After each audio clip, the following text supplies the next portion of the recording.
کن حالتوں میں روزہ رکھنا جائز نہیں ہے؟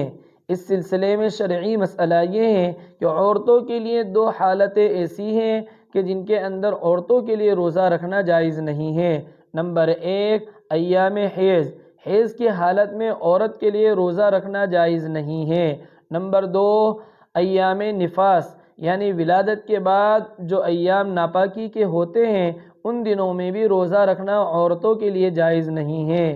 ان ایام میں عورتوں کے لیے کھانے پینے کی اجازت ہے، لیکن بہتر یہ ہے کہ کھلم کھلا کھانا وغیرہ نہ کھائیں، بلکہ پوشیدہ اور چھپ کر کھانا وغیرہ کھا لے۔